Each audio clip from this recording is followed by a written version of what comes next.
Paula Moura Pinheiro, obrigadíssima por estar connosco. Esta é a nossa última semana das M-Talks for All. É um caminho longo que temos vindo a correr desde março, desde que começou a epidemia e o confinamento, pedido aos portugueses e um pouco por todo o mundo também.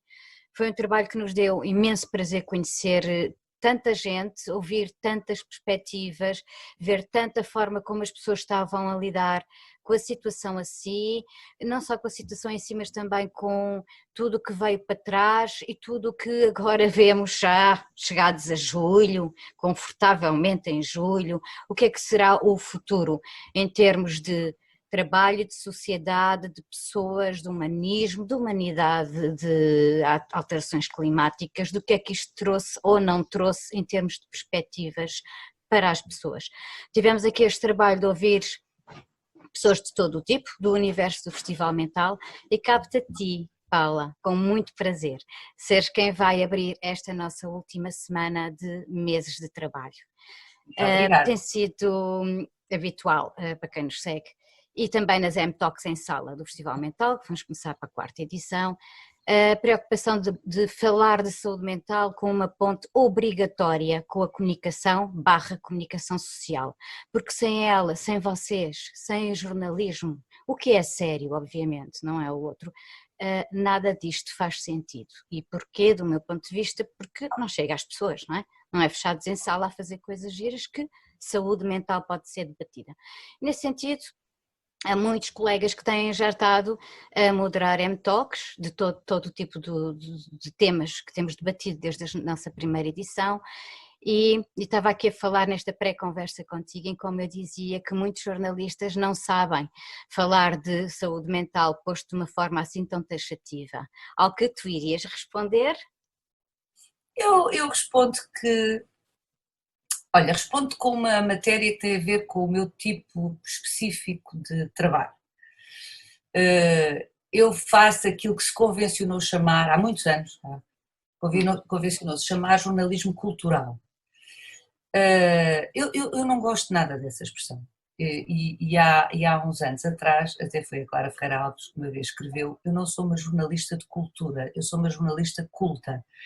E isto pode parecer muito pretencioso, mas eu subscrevo esta afirmação, ou esta precisão da Clara Ferreira Alves, porque entendo que um jornalista é alguém que deve preparar-se, quando sabe que vai fazer um determinado trabalho, para a matéria sobre a qual vai fazer perguntas, mas que não é nem tem de ser um especialista. É verdade, Ou seja, não. Mas existem editorias, bem ou mal, existem editorias. Mas deixa-me só acabar esta minha ideia. Não tem que ser um especialista neste sentido. Tem que ser alguém suficientemente preparado, e é aqui que entra a expressão da Clara Ferreira Alves, um jornalista culto e não um jornalista de cultura, tem que ser alguém bem preparado para conseguir abordar um tema para o qual não foi exaustivamente formado, não é? Como é o caso da saúde mental nesta nossa conversa, e tem que colocar aos especialistas as perguntas que as pessoas que também não sabem nada da matéria e estão em casa, ou estão a ser os receptores daquela comunicação que está a acontecer, têm que colocar aos especialistas as perguntas que as pessoas gostariam de ver respondidas. Uhum. E é neste sentido que eu digo, muitas vezes, um jornalista excessivamente dentro da matéria pode ser arriscado, porque pode não ter a distância suficiente para se colocar na pele das pessoas que não sabem nada sobre a matéria e querem passar a saber. E eu tenho esta experiência sistematicamente, porque gosto muito de ler, enfim, gosto muito daquilo que se convenciona chamar as disciplinas culturais, mas, e no caso concreto, nos últimos 6 anos a fazer o Visita Guiada, gosto muito de história, mas eu faço sistematicamente um esforço para fazer as perguntas que, aos olhos dos especialistas, muitas vezes são pueris. Pueris. Mas estamos a falar de que rei? Ai, porque o Dom João. Mas qual Dom João? Mas qual Dom João? É o Dom João V? É o Dom João VI? Mas em que século foi isso? E os especialistas, muitas vezes, os historiadores, ficam a olhar para mim Mas eu já disse, mas estamos a falar do século XVIII, claro que a primeira metade do século XVIII, claro que é o Dom João V. É Claro óbvio para ele que é expert. Claro para si, porque para quem está em casa e para quem a disciplina de História não é objeto de um pensamento, de uma leitura sistemática, mas deseja aprender alguma coisa sobre a matéria, a conversa tem que ser servida com a máxima humildade, ir aos pressupostos, expor, no fundo, é isto, os pressupostos sobre os quais estamos a conversar, porque senão as pessoas não conseguem acompanhar uma conversa. E era só neste sentido que eu te dizia, quando tu dizias, a maioria das vezes os jornalistas que estão connosco neste trabalho não sabem nada de saúde mental, e foi neste sentido que eu te disse, não é mau isso, não é mau. Se forem jornalistas bem preparados, como pessoas bem preparados e sérios a fazer o seu trabalho, se calhar até é melhor, porque podem colocar as perguntas que as pessoas querem ver respondidas e não começar a conversa lá à frente. Exatamente, é exatamente por aí que nós pegamos sempre no falar claro e claramente, e terão estes jornalistas e não outros que seriam mais técnicos ou até investigadores, mas que não passava a mensagem para ninguém e não íamos sair dali. A questão às vezes tem a ver é com a forma de entender até que ponto em questão, não digo dentro do festival, agora já estou a falar fora, no âmbito dos jornais, das televisões, etc. Sim. Quando agora se está a falar um bocadinho mais de saúde mental, pelo menos agora há de cair com certeza, mas logo veremos. Acho que não vai cair. Ainda bem que não vai cair e é trágico que não vá cair. Acho que o tema não vai cair porque sabíamos muito antes disto tudo que a saúde mental, a OMS tinha avisado isso, que seria o grande tópico do século XXI e do início do século XXI. Isso foi perfeitamente declarado, está escrito, a OMS avisou no final do século XX que do nosso lado do mundo, é muito importante sublinhar isto, do nosso lado do mundo, o grande problema de saúde pública seria, estava previsto que seria a saúde mental.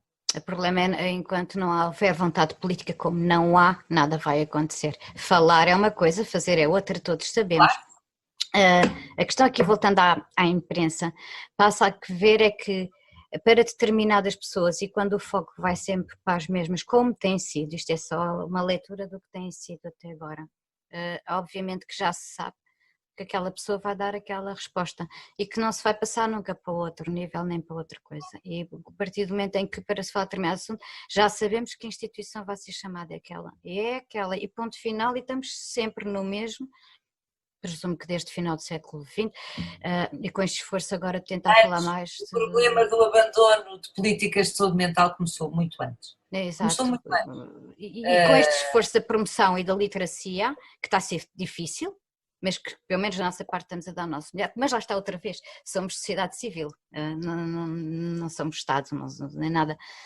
tentar puxar a promoção e a literacia dentro de todas as vertentes de todos que podem contribuir, que são todos, é jornalistas, músicos, atores, filmes, realizadores, escritores, toda a gente que importa, porque todos temos saúde mental e é este o pressuposto, não é? É óbvio, enquanto seres humanos. Não há outra forma de olhar para isto. Em relação a toda esta parte das M-Talks e M-Talks for All agora, o caminho aqui era isso que eu queria perguntar também, como é que foi para ti viver e passar estes meses até agora? Isto foi surpresa ou eras das que já estava com um alerta vindo de outros quadrantes, mas que já se sabia que obviamente que as pandemias estão aí para ficar? Não, claro que foi surpresa. Claro que foi surpresa, depois a posteriori uma pessoa começa eu comecei, penso como muita gente, a refletir, e é óbvio que o nosso mundo, a velocidade a que vivemos, os níveis de consumo que praticamos, e é sempre importante sublinhar do nosso lado do mundo, não é? Embora o mundo está num processo de globalização há imenso tempo, mas continuam a existir muitos mundos neste mundo, não é? No norte de Moçambique, ou noutras partes de Moçambique, para dar um exemplo, mas estou a pensar agora no norte afetado pelo Daesh, seguramente que o consumo não é o problema principal que eles têm, nem enfim, as alterações climáticas, ou pelo menos o impacto da ação humana nas alterações climáticas, quer dizer, não vem deles, recebem-na de nós. E sobretudo, quer dizer, eles vivem num tempo histórico, comparativamente, outro tempo histórico, se considerarmos, enfim, este lado do mundo como referência. Podemos considerar outros sítios como referência, mas atendendo a que somos nós, eu falo do Ocidente em geral, que até agora marcamos o passo à vida no planeta, é evidente que temos que tomar para já o Ocidente como referência. Parece-me que não falta muito a que passemos a tomar o Oriente como referência e depois a conversa será que tiver que ser. Mas isto para dizer que é sempre importante percebermos quando dizemos o mundo, qual mundo? De que mundo é que nós estamos a falar? O planeta é sempre afetado pelas coisas que nós, lá está, aqui no Ocidente, fazemos pelo nível, pela intensidade das nossas ações, não é? E pela capacidade tecnológica que temos de provocar impacto. E pelos níveis absurdos de consumos a que nos habituamos, de todo o tipo. Mas isto para responder à tua questão, não a perdi de vista, claro que foi uma surpresa. Não esperava este vírus, aliás penso que nem os cientistas esperavam o vírus, porque se o tivessem esperado toda a gente não teria sido apanhada de surpresa como foi. Uma coisa é nós termos um pensamento filosófico ou até político sobre estamos aí na direção errada, isto vai dar asneira. Outra coisa é esperarmos especificamente este vírus com estas características que nos obrigou exatamente àquilo que estamos a viver. Mas na lista estava, esta lista científica tem um caderno de encargos. Dentro da extinção das espécies, o lixo ser todo quase o ouro deste momento, pandemias, tudo isso estava, não estava obviamente Covid-19, mas... É isso que eu estou a dizer, Ana, o que eu estou a dizer é isso, o diagnóstico do mau caminho que temos tomado deste nosso lado do mundo está mais que feito há décadas, não é por falta de debate no espaço público há décadas, que tem vindo em crescendo, indiscutivelmente, tem vindo em crescendo. O próprio ensino reflete esta crescente preocupação, que evidentemente não tem sido acompanhada das medidas políticas, como tu bem dizias, e governativas condizentes, mas se tu reparares, os nossos filhos, os filhos da nossa geração, são incomparavelmente mais sensíveis às questões ecológicas do que nós éramos. Está nos currículos. Os miúdos têm uma sensibilidade, os meus filhos eram mínimos e se eu pisava sem ver um carreiro de formigas quase que me esganava. Oh mãe, como é que é possível? Gostava que viesse um gigante e as borrachasse. Uma hipersensibilidade para a vida, para a natureza. Respeito, o respeito profundo.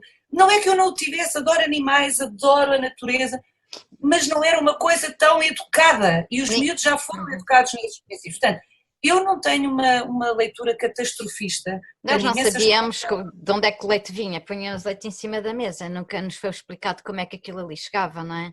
A passo que eles já sabem tudo. Pelo menos os urbanos, não é? Pelo menos os urbanos não sabiam.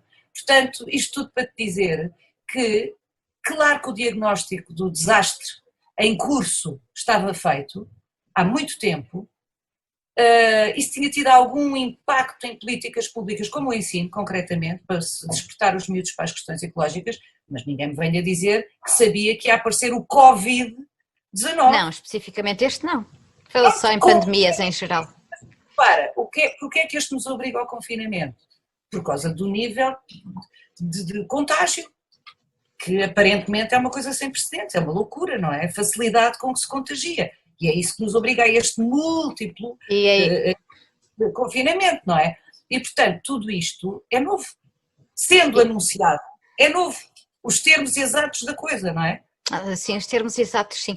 A questão depois do confinamento trouxe foi esta parte toda à volta da saúde mental que as pessoas pegam porque a sentem e muitas vezes as pessoas só quando se sentem em sua casa, ou em si próprios, ou nos colegas ou amigos, é que dão atenção.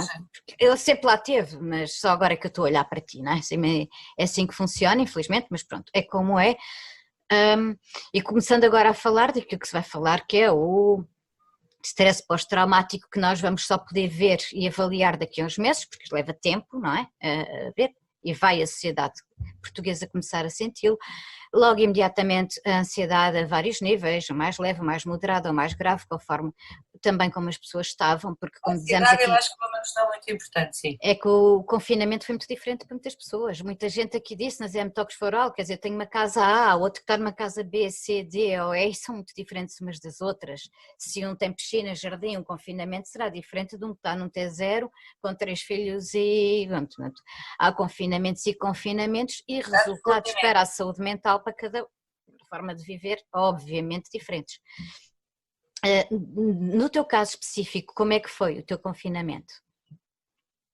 Olha, eu sou uma privilegiada, não vale a pena iludir o facto, como bem dizes, há confinamentos e confinamentos. Aliás, é uma das razões porque eu me tenho coibido, não que por hábito gosto muito nem pouco, não gosto nada de redes sociais, mas tenho uma página profissional no Facebook e vou muito menos do que na RTP me disseram, por exemplo, para eu ir, porque de facto tenho uma rejeição endémica, é uma questão geracional também, mas é muito meu, uma rejeição endémica a tudo o que é redes e não sei o quê, mas tenho uma página profissional onde, de tempos a tempos, como digo, muito menos do que devia na lógica, enfim.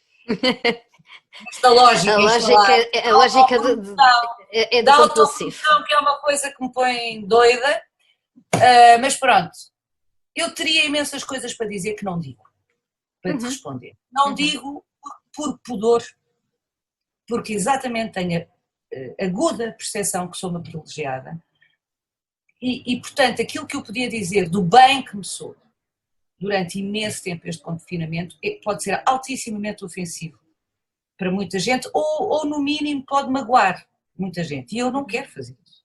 Agora aqui, estás-me a perguntar neste contexto… Neste contexto sim, é suposto poder dizer como é que cada um sentiu. Eu vou dizer que, primeiro ponto muito importante no meu caso, não foi assim tão diferente da minha vida habitual. Eu vivo muito confinada. Eu sou um bicho do mato, pode não parecer, mas sou. Por escolha, porque sim.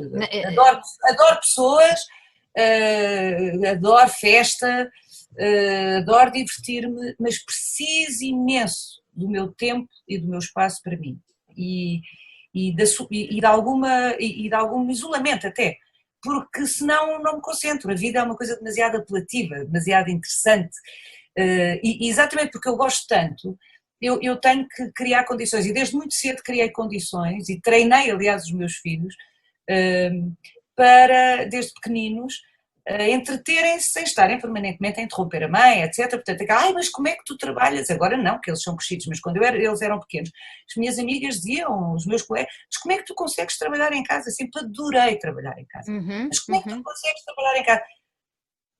Porque há muito, desde sempre eu criei, olha, a Virginia Woolf tinha uma expressão, aliás, é o nome do livro, um quarto só para mim.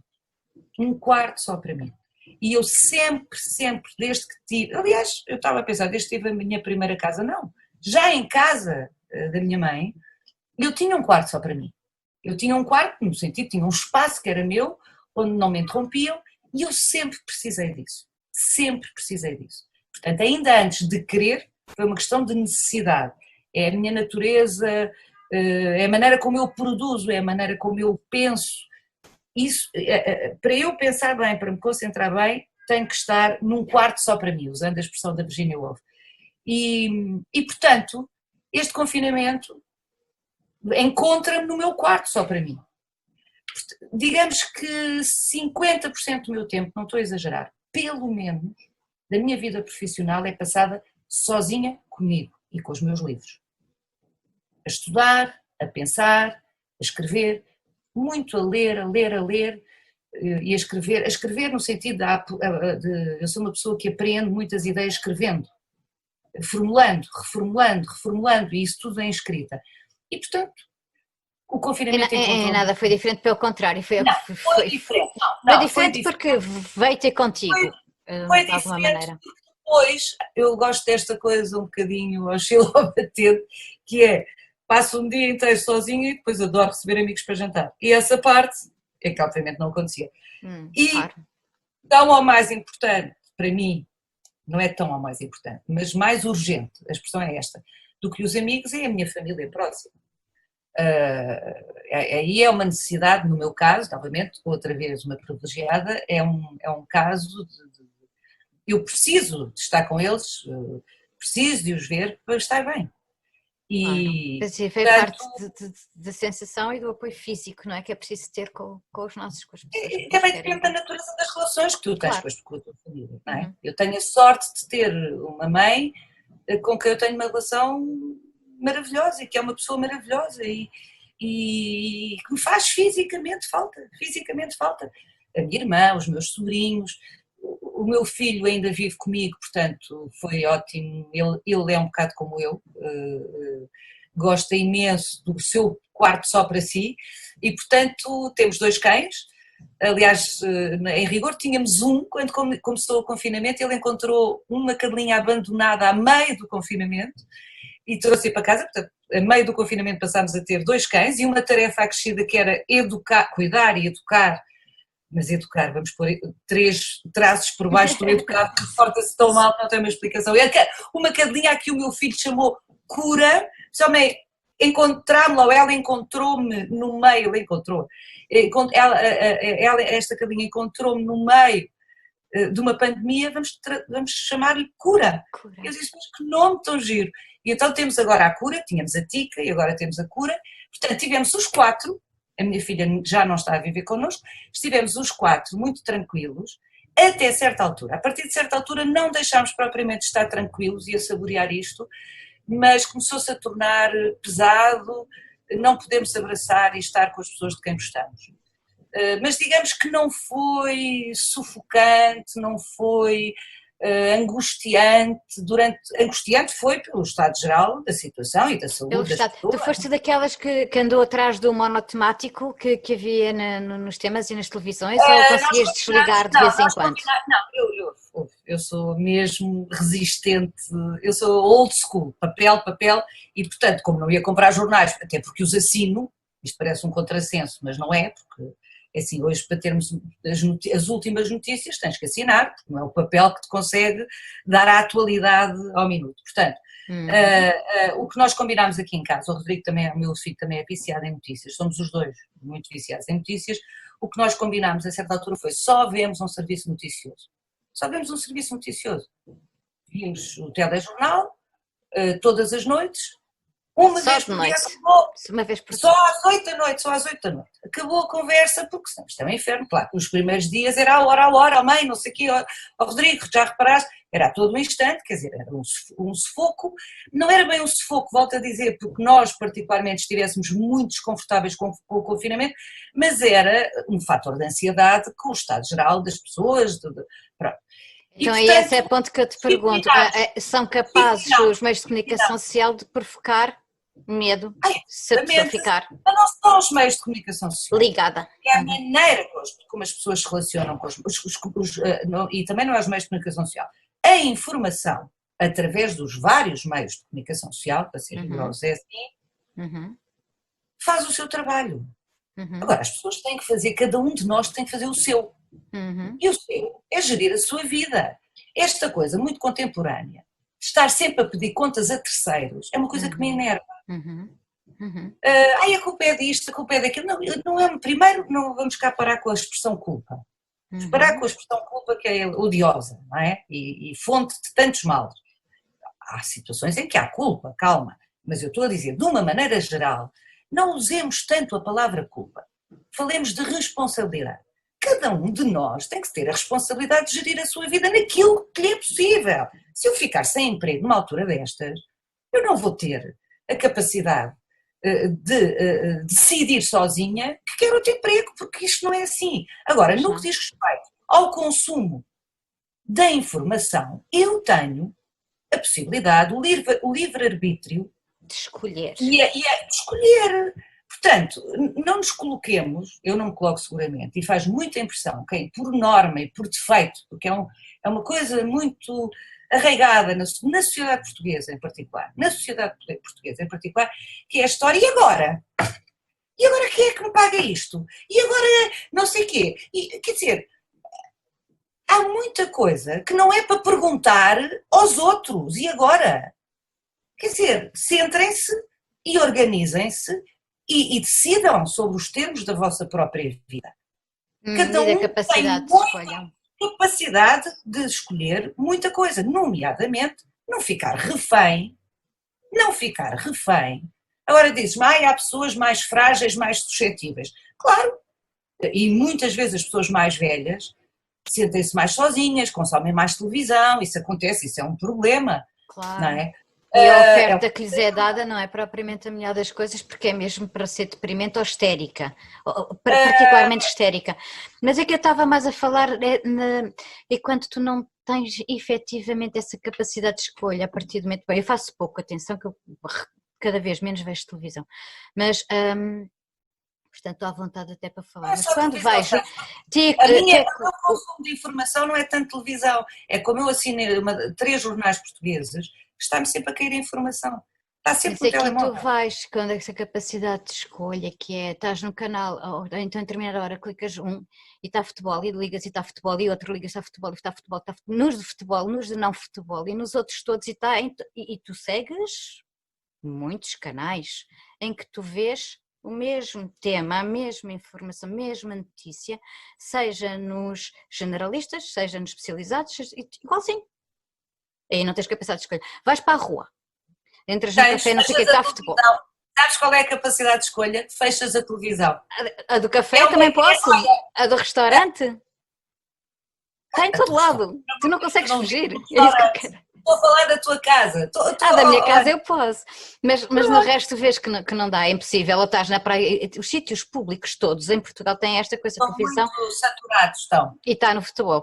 Mesmo que feches em casa. Mas se sais, não há como fugir. Não há assim tanta. Essa escolha não é uma coisa assim tão real depois na prática. E olha que eu já tentei e bem fazer as coisas como é assim. Não, é prepotência pura.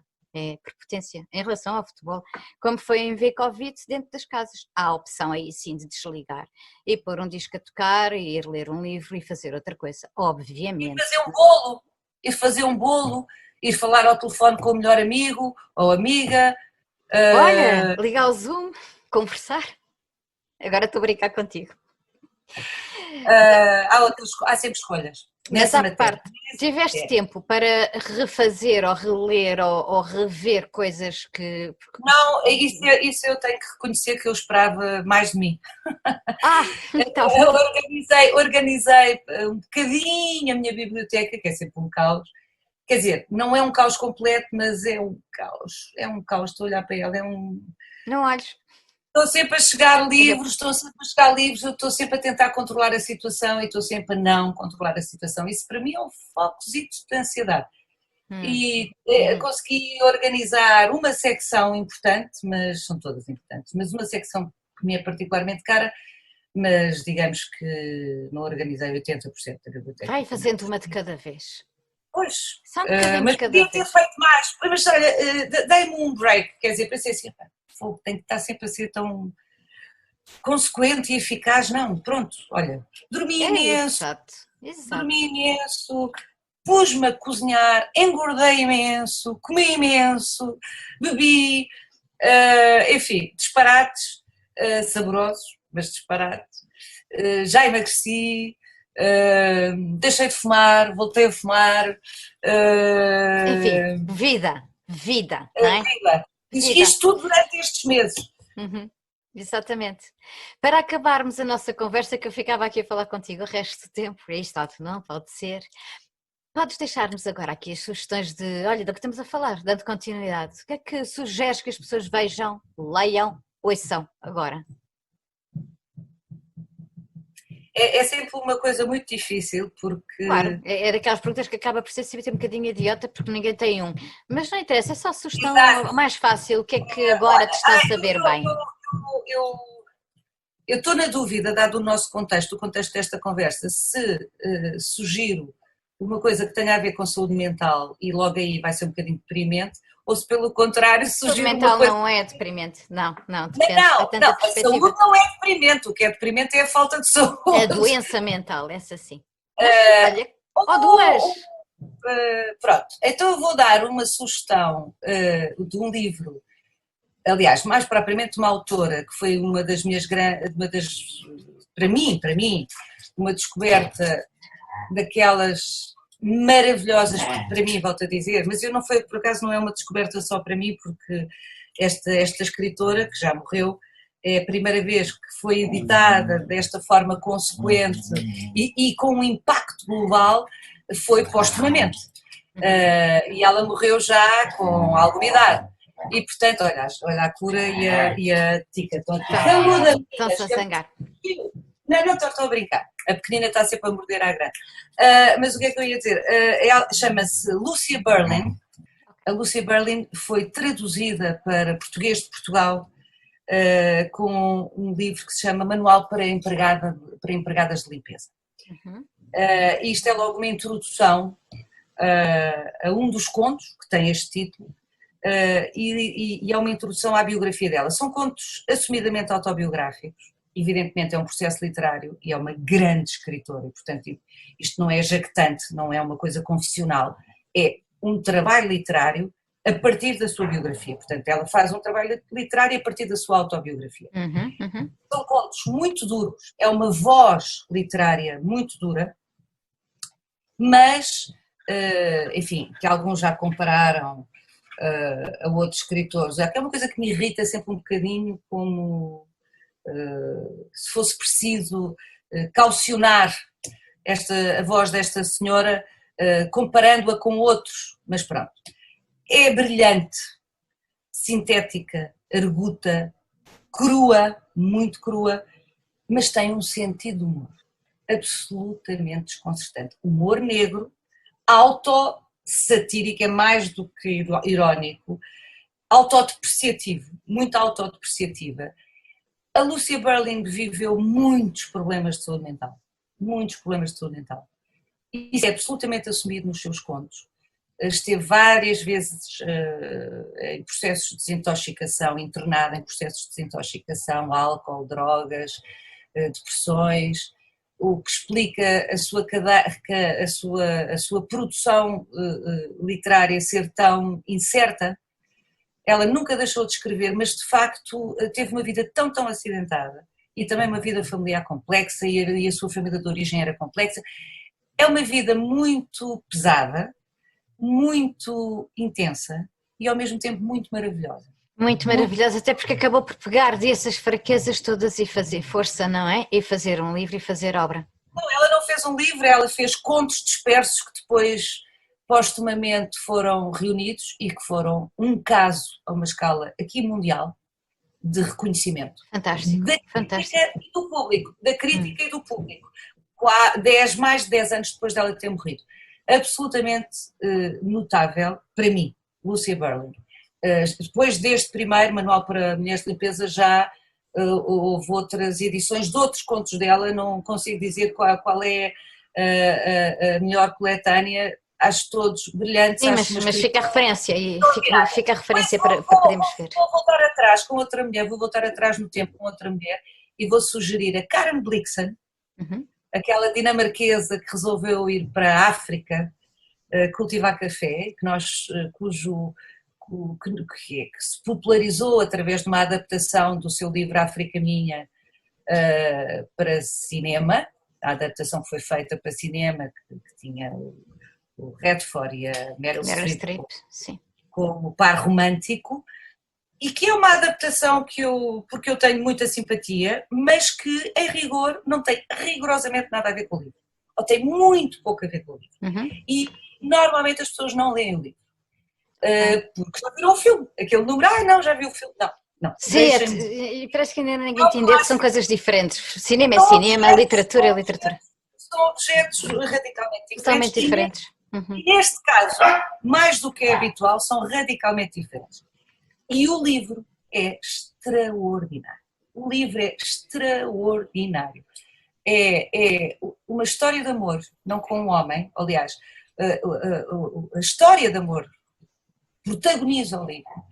É a história de amor dela, Karen Blixen, com a África. Exatamente. Não com este homem.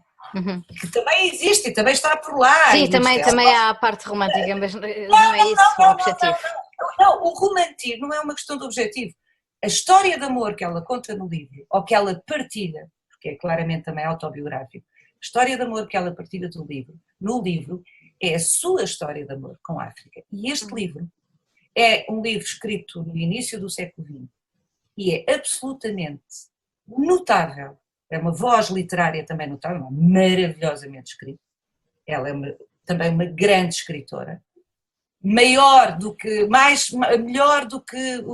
a sua difusão através de Hollywood deixou ver.